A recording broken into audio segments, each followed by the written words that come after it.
It's time for the weekly news in self-publishing. IngramSpark announced significant changes that will affect every author using their platform. Drafted Digital rolled out news that reshapes how Smashwords pays its authors, and it's not good. And Written Word Media released new survey data that reveals what separates hobbyists from the authors making real money. We'll also cover a few quick updates on holiday marketing, review gathering, and a ghostwriting webinar. All that and more in the self-publishing news for December the 9th of 2025. And quick commercial interruption here. Authors, if you want more value from everything I publish, YouTube channel memberships gives you the simplest path. You stay on one platform, you avoid extra accounts, and you unlock a growing library of content designed to help you build a stronger author business. Behind the scenes videos, exclusive deep dives, members only live chats, shout outs, and full video courses all sit in one place. Now, I offer 4 tiers. $1 patrons 99 cents and gives you loyalty badges and access to members only live chats. Patron is $1.99 per month and adds members only videos so you can follow my work and my process in more detail. Backer is $4.99 a month and includes everything in the lower tiers with added perks for authors who want more support. And the honorary channel sponsored tier is $9.99 per month and unlocks everything, including full access to my entire video course catalog, including my newly launched course for networking for authors. More courses roll out in 2026 and you get all of them at no extra cost. I plan on closing the selfpublishinghub.com because expenses keep climbing. YouTube gives me everything I need to host and deliver my courses in a cleaner, easier system. Since most of you already watch my content here, moving everything onto YouTube keeps your experience simple. If you want access to every course as it migrates, join the honorary channel sponsor tier at dalelinks.com/memberships or dalelinks.com/membership. All links are in the show notes as per usual. First item up in the news comes from the fine folks over at IngramSpark. The aggregate self-publishing company announced new pricing and distribution changes rolling out on February the 1st of 2026. Now, this big shift is an adjustment to their print-on-demand costs. Some formats will cost more and others will drop slightly, which lines up with what we see in the new rate card that they've provided. Now, the more noticeable change is the updated market access fee. IngramSpark raised the fee to 1.875% of the local list price. 1.875%. Now, this fee applies to books enabled for distribution across their network of more than 45,000 retailers and institutions. Now, the fee increase is worrisome because IngramSpark introduced the original 1% market access fee in May 2023. We aren't even a full 3 years removed from that rollout, and the fee has already climbed. Will authors lose even more of their earnings to distribution costs through IngramSpark soon? And if IngramSpark plan to raise the fee again, why not move straight to an even 2%? It's kind of goofy that it was so oddly specific at 1.875%. And the December newsletter, the director of IngramSpark, Paige Allen, paints a different picture. IngramSpark frames these updates as part of a broader push to make self-publishing more streamlined, connected, and discoverable.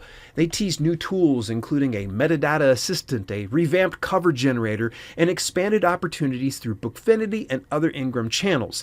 They also highlight full e-commerce storefront capabilities in the US, UK, and Australia, and I'm assuming that's through their share and sell program. Now, these storefronts give authors a direct-to-reader option inside the Ingram ecosystem, and it's dead simple to set up. Now, I've found a nice little bump in book sales recently when I use the share and sell program to generate a landing page for my book, YouTube for Authors. Some of you bought it last week. Much appreciated. Thank you so much. Now, authors using IngramSpark should definitely consider setting up the direct sales pages with share and sell to start sharing with their reader base ASAP. The one major positive stood out in Paige's email. Free revisions arrive in January 1st. This ends the long-running $25 revision fee that hits authors 60 days after publication. That fee stopped many indie authors from fixing issues or refining their books or even uploading to IngramSpark. So removing the fee should help everyone. I will notify you when IngramSpark sends out the official announcement about the fees revised, removed.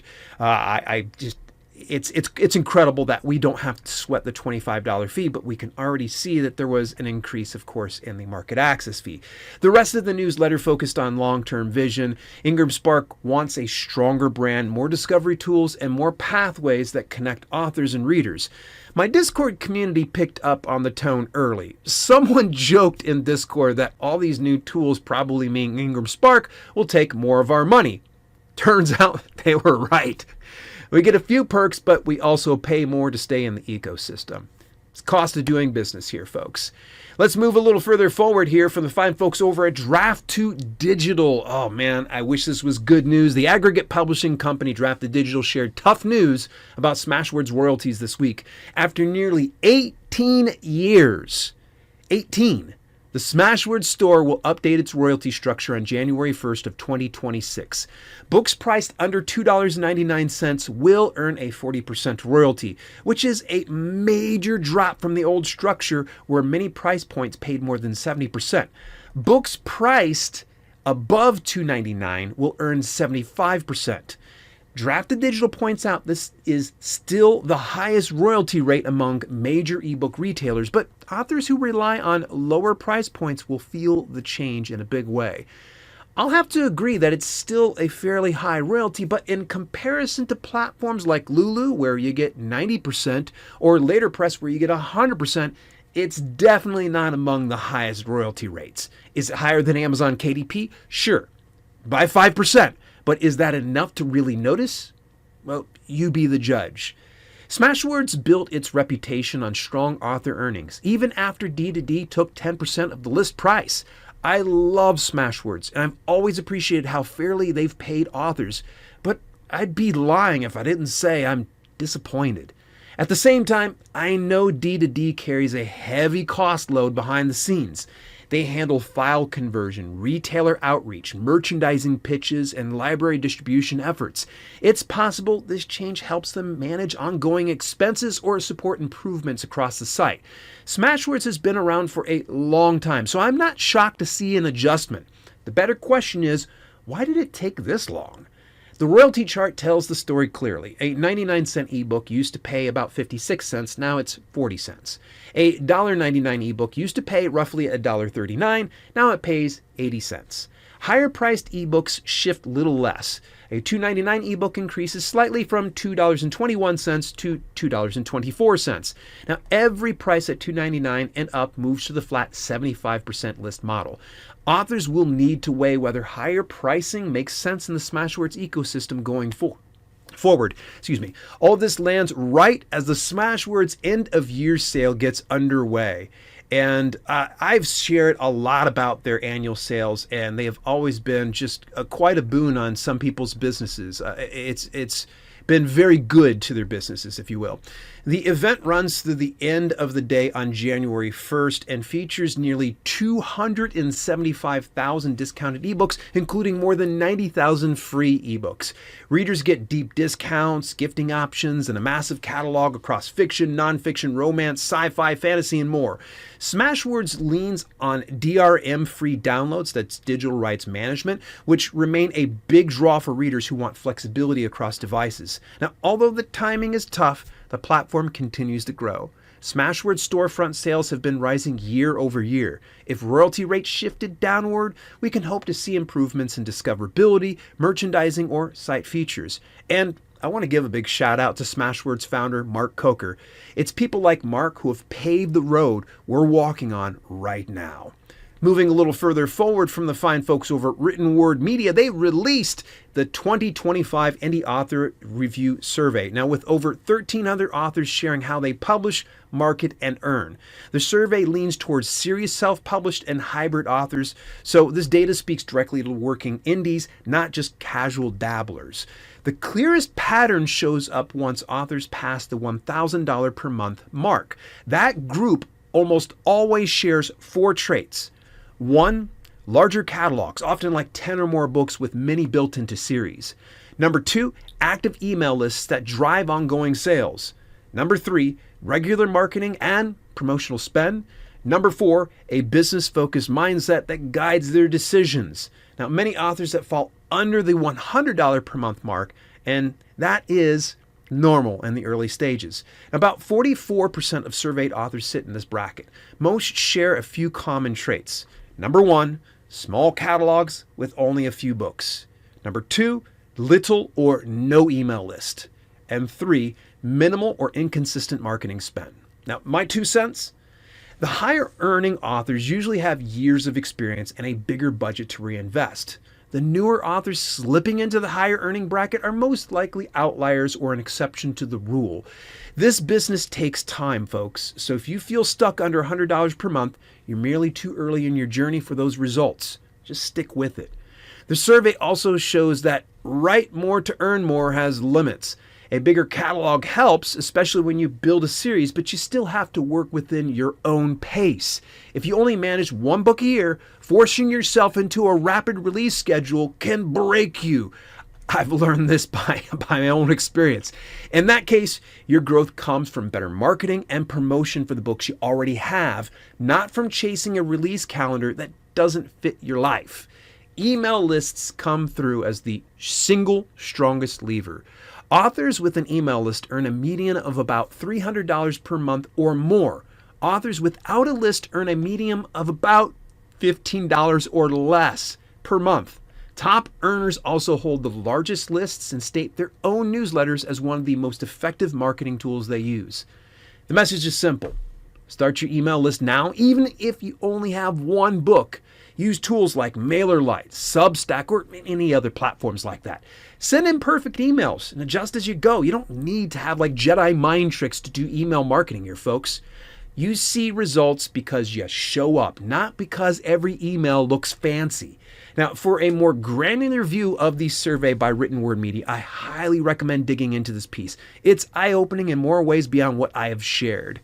Moving a little further forward from the fine folks over at Authors Guild, this is a continued coverage of the Baker and Taylor shutdown. The Authors Guild released an update on how the closure affects authors and what steps you should take right now.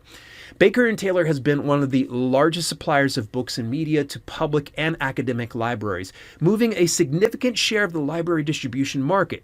With its operations closing by early 2026, the disruption continues to ripple through publishers, libraries, and, of course, authors. The Authors Guild laid out clear guidance for anyone concerned about lost orders, delayed payments, or reduced library visibility. The first recommendation is simple. Contact your publisher and ask whether any of your book orders have been delayed or lost and whether your royalties are at risk. Many libraries place bulk orders through Baker and Taylor, and those orders may now be sitting in limbo. Next, confirm that your books are available through alternate suppliers like Ingram or Bookazine. Updated metadata and clean ordering details help libraries locate your titles as they transition to new distributors. Visibility matters more than ever here, folks, while the market goes through a massive shift. This is a big deal. I don't think enough people are talking about it. Baker and Taylor going away is bad. Self-published authors should review their distribution channels and make sure their print and ebook options remain accessible to libraries. Services like IngramSpark, Drafted Digital, and Publish Drive are positioned to fill gaps in that market. Some authors may also choose to reach out to libraries directly, and that's fine, especially during this transitional period. I'll keep you updated on any news in this area as it unfolds as per usual. And let's plow through a few other notable pieces in the rapid fire news flash. I like to try to give you some of the things that are pretty important, but probably don't deserve just as much focused, attention on this. Not to say that these are less newsworthy, but I do want to share with you a few of these things. Carrie Flanagan from BookLinker shared 10 low-stress holiday marketing ideas in her latest newsletter, and a few standouts include discounting book 1 in a series with promo sites, batching your newsletters for the next 6 weeks, and joining Story Origin or Book Funnel group promos to stay visible through December. Her weekly newsletter is outstanding. And Carrie is a veteran in the business. She's been doing this for 25 years. And you can sign up for her free email newsletter when you get a free account at BookLinker at booklinker.com. Highly recommended. Shout out over to Carrie. She's a good friend and also a former guest here on the podcast. And speaking of former guests, one of the former guests was the founder of Book Award Pro, Hannah Jacobson, and they just announced that they're offering 20% off Amazon review entries through December the 13th. The service matches your book with real readers in your genre who write compliant, thoughtful reviews. To be clear, you're not paying for reviews themselves, but for Book Award Pro to locate the qualified reviewers. I tested it myself and received 3 solid reviews, so this discount arrives at the right moment for the peak reading season. Take advantage of it if you'd like. And moving a little further forward in the Flash news, Twin Flame Studios is hosting a free webinar called The Ghost Writing of Christmas Past, Present, and Future on December the 9th at 2 p.m. Eastern Daytime. The panel will feature top ghostwriting experts who break down the collaboration process, how to choose the right ghostwriter, and how to protect your voice while getting high-level support. If you've ever considered ghostwriting for your business, this session delivers the goods. Shout out to Tina Dietz over at Twin Flames Studios. And a quick reminder for everyone following my video courses, I'm retiring the selfpublishinghub.com and moving all courses into the YouTube channel memberships at the honorary channel sponsor tier for $9.99. This keeps everything in one place and makes access easier for you. If you want every course as it migrates, join at dalelinks.com/memberships or dalelinks.com/membership. That's all I have for the news this week. Did I miss anything over the past week, or do you have any insider info or intel that I could use? Drop me a line in my Discord community when you visit me at dalelinks.com/discord. Till later, this has been Self-Publishing with Dale, and I'll catch you next week. Hey, thanks so much for tuning in. Special shout out to my channel members for both the podcast channel and the main channel. Without your support, some projects we do at Self-Publishing with Dale would be much harder to fund. If you want to contribute to the cause, visit dalelinks.com/memberships for details and get your on-screen shout out at the end of each broadcast. Till later, this has been Self-Publishing with Dale, and I'll see you soon.